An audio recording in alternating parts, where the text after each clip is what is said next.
Hello guys, कैसे हैं आप। आज के इस नए लेक्चर में हम लेकर आए हैं पावर ऑफ एकोमोडेशन ऑफ आई, नेत्र लेंस की समंजन क्षमता। स्टूडेंट, प्रीवियस लेक्चर में हम लोगों ने पढ़ा था ह्यूमन आई का इंटरनल स्ट्रक्चर। इसमें आइरिस, कार्निया, पुपिल्स, रेटिना, वहां पर ढेर सारी चीजें आपको पढ़ाई गई। तो आज हम पढ़ाने वाले हैं, स्टार्ट करने वाले हैं नेत्र लेंस की समंजन क्षमता। तो स्टूडेंट, मैं आपसे एक क्वेश्चन के साथ शुरुआत करना चाहूंगा। अगर आपसे मैं क्वेश्चन करूं कि अगर किसी वस्तु का आप स्पष्ट प्रतिबिंब देखना चाहते हो तो आप क्या चाहोगे कि वस्तु का इमेज कहाँ बने, रेटिना पर बने या रेटिना के पीछे बने या रेटिना के पहले बने। तो आपका जवाब स्टूडेंट यही रहेगा कि वास्तव में उसका इमेज रेटिना पर बने। यानी कि हम यही चाहते हैं कि हमारा इमेज कहाँ बनना चाहिए, रेटिना पर। अब आइए इस चीज को समझने के लिए, नेत्र लेंस की समंजन क्षमता को समझने के लिए इन तीन फिगर से समझते हैं, सहारा लेते हैं। ठीक है, चलो मान लेते हैं कि आपका अभी स्टार्टिंग में ऑब्जेक्ट कहाँ था, इन्फिनिटी पर था। तो इन्फिनिटी पर था तो इनफाइनाइट से लाइट रे इनकमिंग करेंगी किसकी तरफ, इस कॉन्वेक्स लेंस की तरफ, बाई कन्वर्जिंग लेंस की तरफ क्या करेंगी, इंसिडेंट होंगी, और ये बाद में कन्वर्ज होकर के अपना इमेज कहाँ बनाती हैं, रेटिना पर बनाती हैं। और स्टूडेंट, इस दौरान जो होता है, इस दौरान जो सिली मसल्स होते हैं जिस पर आपका नेत्र लेंस टिका होता है, उस पर कोई दबाव नहीं पड़ता। ठीक है, यानी बिना कोई दबाव पड़े इसका इमेज क्या हुआ, इस ऑब्जेक्ट जो इन्फिनिटी पर था उसका इमेज रेटिना पर बन गया। अच्छा, अब चलो इसी ऑब्जेक्ट को, चलो ये ऑब्जेक्ट ए इन्फिनिटी पर था, अब इसी ए ऑब्जेक्ट को मैं इसके पास ले आया।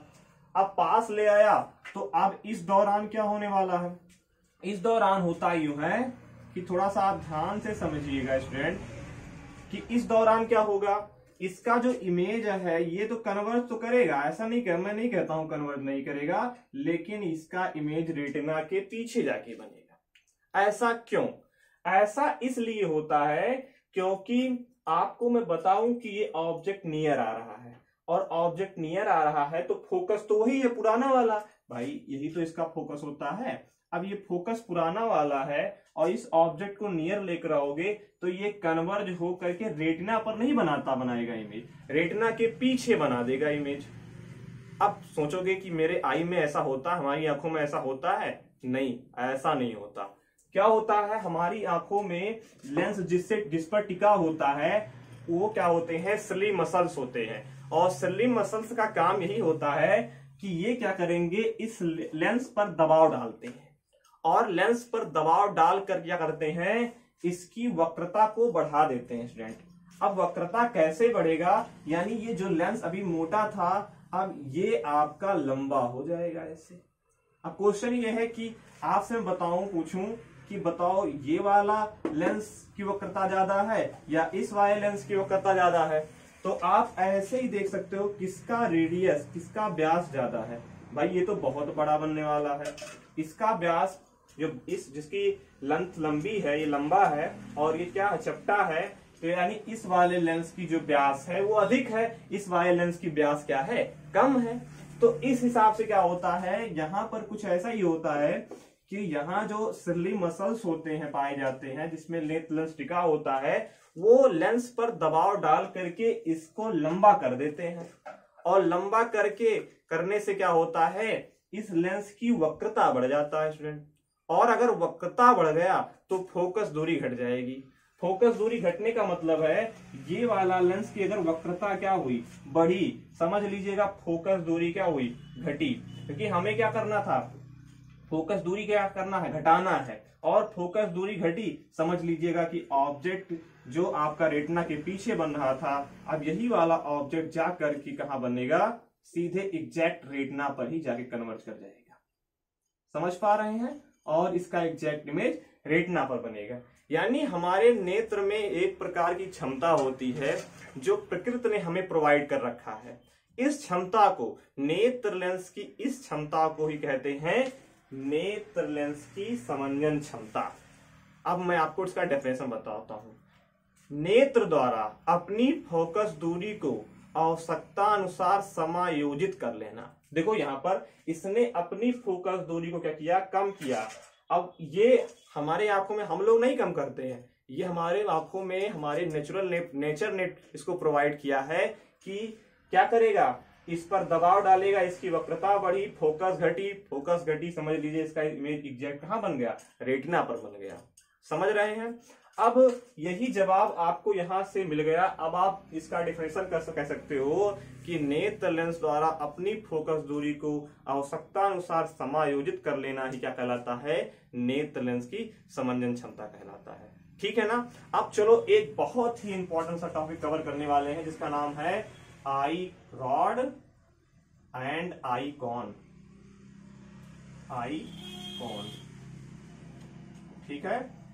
आइए इन दोनों टॉपिक को समझते हैं। एक का नाम है आई रॉड, एक का नाम होता है आई कॉन। स्टूडेंट, जो रेटिना होता है जिसपे आपके ऑब्जेक्ट का इमेज बनता है, उस पर क्या होते हैं, वो दो प्रकार के संवेदी सेलों से मिलकर बना होता है, संवेदी कोशिकाओं से मिलकर बना होता है, जिसमें से एक का नाम होता है आई रॉड और दूसरे का नाम होता है आई कॉन। समझ रहे हैं, ठीक है। और ये कहां पर फैले होते हैं स्टूडेंट, तो ये आपके रेटिना पर फैले होते हैं। इनकी संख्या जो होती है वो लाखों करोड़ों होती है। समझ रहे हैं। और इनका काम क्या है, जैसे ही मान लेते हैं कोई भी आपका लाइट सिग्नल, प्रकाश सिग्नल इस रेटिना पर पहुंचता है, तो ये क्या करेंगे, आई रॉड और आई कॉन क्या करते हैं, उस लाइट सिग्नल को क्या कर देते हैं, इलेक्ट्रिक सिग्नल में, वैद्युत सिग्नल में कन्वर्ट कर देते हैं। और वैद्युत सिग्नल में कन्वर्ट होने के बाद आपको पता है एक ऑप्टिक नर्व पाया जाता है, समझ जानते हो ना। ऑप्टिक नर्व का काम क्या होता है, वो मस्तिष्क को में संदेश पहुंचा देता है और हम क्या कर देते हैं, किसी भी ऑब्जेक्ट को रीड कर लेते हैं या समझ जाते हैं कि हाँ इस प्रकार का फिगर हमारे सामने प्रेजेंट है। ठीक है ना। तो अब ये हो गया आपका आई रॉड आई कॉन।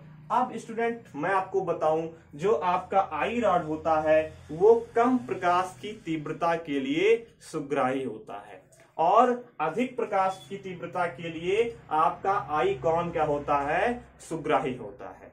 यानी कि अगर अधिक प्रकाश है और अधिक प्रकाश की तीव्रता में विभिन्न रंगों का पहचान करना है तो कौन करता है, आई कॉन, यानी जो कोन सेल होते हैं उनकी सहायता से विभिन्न रंगों का पहचान होता है। और जो रॉड सेल होते हैं उससे कम तीव्रता के प्रकाश के लिए सुग्राही होता है। समझ पा रहे हैं। तो ये दो चीजें आपको क्लियर आ गई कि आई कॉन क्या होता है और आई रॉड क्या होता है। समझ पाए। अब चलो आगे बढ़ते हैं स्टूडेंट। तो अब स्टूडेंट इसके जो मीनिंग है उसको भी देख लेते हैं। इसको बोलते हैं नेत्रदंड, समझ रहे हैं, और इसको बोला जाता है नेत्र शंकु।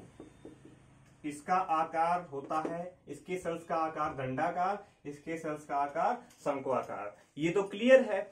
अच्छा, एक चीज और मैं आपको समझा देता हूं, least distance of distinct vision कितना होता है बताइए, 25 सेंटीमीटर।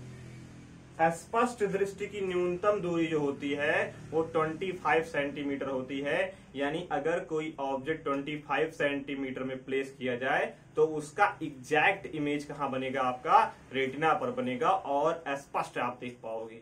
ठीक है ना। तो least distance of distinct vision कितना होता है, 25 सेंटीमीटर।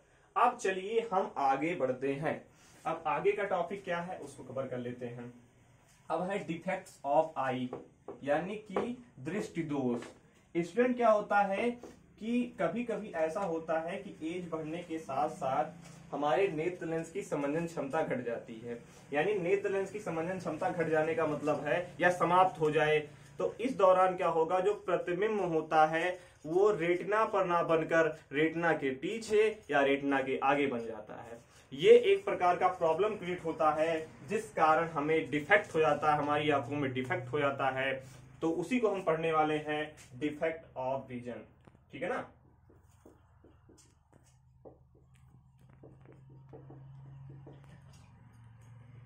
Defects of vision. तो स्टूडेंट चलिए समझते हैं डिफेक्ट ऑफ विजन क्या है। स्टूडेंट डिफेक्ट जो है मैं आपको यहाँ दो चीज बताने वाला हूँ। एक होता है जिसको बोलते हैं निकट दृष्टि दोष यानी शॉर्ट साइटेडनेस, शॉर्ट साइटेडनेस, ठीक है, और एक होता है लॉन्ग साइटेडनेस, ठीक है। अब ये दोनों क्या है इसको समझ लेते हैं बढ़िया से। स्टूडेंट इसको एक नाम और है, इसको मायोपिया भी बोलते हैं, ठीक है ना, और इसको बोला जाता है हाइपर मेट्रोपिया, ठीक है ना। यानी कि एक होता है निकट दृष्टि दोष, एक होता है दूर दृष्टि दोष। यहां दो चीजें पढ़ाएंगे, उसके बाद एक और बचेगा जिसको मैं अगले लेक्चर में कवर कर दूंगा, जिसको प्लस बायोपिया बोलते हैं, ठीक है ना। और दो तीन चीजें बचेंगी या न्यूमेरिकल बचेगा, उसको नेक्स्ट लेक्चर में हम लोग क्लियर कर लेंगे। तो स्टूडेंट आपने देखा कि दो प्रकार के दोष होते हैं, एक है निकट दृष्टि दोष और दूसरा है दूर दृष्टि दोष। अब क्वेश्चन ये है निकट दृष्टि दोष क्या होता है। इस दोष में क्या होता है, व्यक्ति क्या होता है, निकट की तो वस्तुओं को देख लेता है परंतु उसे दूर की वस्तुएं नहीं दिखाई देती, ठीक है ना। और इसका कारण क्या है, इसका कारण होता है नेत्र लेंस का लंबा हो जाना। यहाँ पर देखो ये नेत्र लेंस क्या है, ये लंबा हो जाता है, नेत्र लेंस का लंबा हो जाना। और अगर नेत्र लेंस लंबा हो गया समझ लीजिए नेत्र लेंस की वक्रता बढ़ गई, और अगर वक्रता बढ़ गई तो समझ लीजिए फोकस दूरी घट गई, और अगर फोकस दूरी घट गई तो किसी भी ऑब्जेक्ट का इमेज क्या होगा, रेटिना पर ना बन करके रेटिना के क्या बनेगा, रेटिना से पहले बनने लगेगा। समझ रहे हैं। तो इस दोष के निवारण के लिए क्या किया जाता है, यहाँ पर कॉनकेव लेंस का स्पेक्टिकल्स यूज किया जाता है, चश्मा यूज किया जाता है। अब ये क्या हो, कैसे होगा, जैसे मान लो कोई व्यक्ति है उसको निकट दृष्टि दोष है और उसके लिए जो दूर बिंदु है मान लेते हैं वो कहां पर है, ओ पर है, ओ उसके लिए क्या है, दूर बिंदु है। और अब मान लेते हैं इनफाइनाइट से लाइट रे इसकी तरफ आ रही है, यहां पर आपने कॉनकेव लेंस लगा रखा है, ठीक है। तो ये क्या करेगा, इसको थोड़ा सा डाइवर्ज करेगा, डाइवर्ज करेगा, और डाइवर्ज करने के बाद इस लेंस से टकरा कर क्या होगा, कन्वर्ज होकर के वो एग्जैक्ट रेज क्या, एग्जैक्ट रेज रेटिना पे पड़ेगी और उसका इमेज बन जाएगा। अब ध्यान समझिएगा, इसको अगर हम पीछे बढ़ाएंगे, बहुत ही इंपॉर्टेंट है, आप समझ कर चलिएगा। इसको जब हम पीछे बढ़ाएंगे, ठीक है ना, इसको पीछे बढ़ाएंगे, इसको पीछे बढ़ाएंगे। अब आपको मैं बता दूं ये लाइट रे इनफाइनाइट से आ रही थी, और इनफाइनाइट से आकर के ये अपना इमेज क्या बनाएंगी, कहां बनाई, ओ पर बनाई, ओ पर अपना प्रतिबिंब बनाती है, ओ पर अपना प्रतिबिंब बनाती है। और ये जो इमेज है, जो ओ वाला जो इमेज बन रहा है, इनफाइनाइट से आने वाली लाइट रेज का इमेज ओ पर बन रहा है, ये ओ इस वाले लेंस के लिए ऑब्जेक्ट का काम करने लगता है, ठीक है ना। और ये क्या करेगा, ये वाला इस लेंस के लिए ऑब्जेक्ट का काम करेगा, और ये जा करके अपना इमेज कहां बना लेगा, रेटिना पे बना लेगा। और आप देख सकते हो कि क्या हुआ, आप जो चाहते थे वही हुआ, ठीक है ना। फिर से सुनिए, अगर निकट दृष्टि दोष है तो उसके लिए मैंने माना कि उसका जो दूर बिंदु है वो ओ है, क्योंकि दूर की चीजें देख नहीं पाएगा, तो दूर बिंदु ओ है। तो ओ दूर बिंदु है, तो आपने देखा कि इनफाइनाइट से लाइट रे आ रही थी, आपने कॉनकेव लगाया, कॉनकेव लेंस लगाया, तो उसने अपना इमेज कहां फॉर्म किया, ओ पर फॉर्म किया, ठीक है ना। अब ये ओ वाला इस लेंस के लिए, जो ह्यूमन आई का लेंस है, उसके लिए ऑब्जेक्ट का काम करता है, और ये अपना इमेज कहां बना लेगा, रेटिना पे बना लेगा। समझ रहे हैं। तो ये प्रोसेस चलता रहता है। और कौन सा हमने यहाँ स्पेक्टिकल्स यूज किया, कॉनकेव लेंस यूज किया। क्लियर है, कहीं पर डाउट होगा कमेंट जरूर कीजिएगा, ठीक है ना। चलो दूसरा वाला फिगर देखते हैं। अब यहाँ पर क्या है, उसको दूर दृष्टि दोष है। अब दूर दृष्टि दोष में क्या होता है, दूर की चीजें दिखाई देती हैं परंतु निकट की चीजें नहीं दिखाई देती हैं।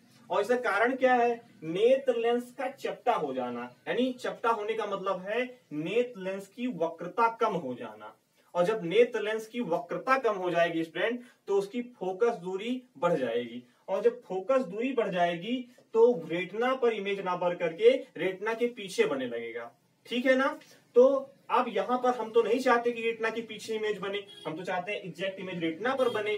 तो उस दोष के निवारण के लिए यहाँ पर लगाएंगे कॉन्वेक्स लेंस का चश्मा। आप समझते हैं ऐसा क्यों, मान लेते हैं कि उसे क्या है, दूर दृष्टि दोष है, तो उसके लिए दूर बिंदु, जैसे यहाँ हमने निकट बिंदु ओ माना था, मान लेते हैं दूर बिंदु क्या है, यहाँ ओ है।